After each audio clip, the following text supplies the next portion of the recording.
Hello बेलो ले निकाउला बड़ा सारा छे सब ठीक ठाक। आज फ्राइडे छे ने 10 મે એટલે ખબર વિનર ડિક્લેર કરવાનો time. Ayesha Mahira congratulation well done. ડિટેલમાં વાત આપણે પાછા કરું હાજી કરું ઇન્શાલ્લાહ હે ને એવું કહેતો હતો કે આજે છે ને નાસ્તામાં હું આવેલું છે ખબર આપણે 3-4 દિવસ પહેલા કઈ વાત કરેલી મારા સાસુમાએ ચાંપો પેલું શું કે કોઈ કોમેન્ટ બી કરેલી કે એને ફણસ કહેવાય। હા ફણસ ચાંપો તો અંદરથી નીકળે તેને ચાંપો કહે હે ને અંદરથી નીકળે તેને ચાંપો ને આખું આવે તેને ફણસ કહેવાય। એટલે એવું જ છે યાર બધું શું કરું તો કોઈએ રિમાઇન્ડ બી કરાવેલું। કેટલા સારા લોકો છે કેટલો સારો ઓડિયન્સ છે હે ને કે રિમાઇન્ડ કરાવેલું કે એને ચાંપો નહીં કહેવાય એને તો ફણસ કહેવાય।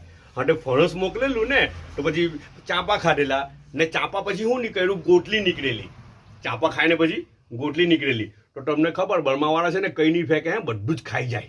સાચું કેમલા બધું જ ખાઈ જાય।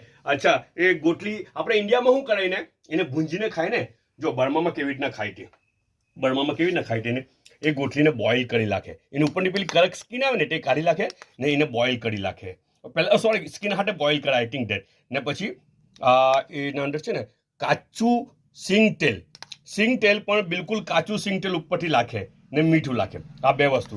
હવે તમે ખાઓ ને આ બનાવીને જોજો કંઈ નહીં ચાપાની ગોટલી બોઇલ કરી નાખવાની ઉપરનું કોચલું કાઢી નાખવાનું ને ઉપર સિંગ તેલ નાખી દેવાનું ને સોલ્ટ નાખી દેવાનું આપણું ટેબલ સોલ્ટ ને તેલના હાથે જરાક ખાવાનું। આ વસ્તુ જેવી છે તેલના હાથે ખાવાનું એનો ટેસ્ટ છે ને યુનિક ટેસ્ટ હોય મજા આવે એટલો ભારે ટેસ્ટ બને। અચ્છા આ તો ગોટલી પણ પછી પેલા રેસા આવે ને રેસા ચાપાના બધા કે રેસા બી નહીં ફેંકે એની બી સબ્જીને બધું બનાવી કાઢે ખબર પણ તે નથી બનાવેલું આપણે તો ફેંકી દીધેલું હે। બીજો નાસ્તો શું આવેલો છે ખબર પાઉંભાજી આવેલી છે તો પાઉં બી એ કરેલા છે મુનમુને ગરમ તો કરેલા છે વચમાં હા અલહમદુલિલ્લાહ હાથે લીંબુ બી છે ને પ્યાજ બી છે પણ કાચો પ્યાજ છે ને એટલે કદાચ હું નહીં ખામ હમણાં એટલે કાચો પ્યાજ અમુક વખત ખામ ક્યારે ખામ કે તરત મને બ્રશ કરવાનું મળે તો પ્યાજ ખાઈને મોં ચોખ્ખું કરવાનું બ્રશ કરવાનું મળે તો ખામ હમણાં મોકો નહીં હમણાં ચાન્સ નહીં એટલે કદાચ કાચો પ્યાજ હમણાં તો નહીં ખામ એને સ્મેલ આવે તો નહીં હાલ લાગે અમુકને હાલ લાગે અમુકને નહીં હાલ લાગે।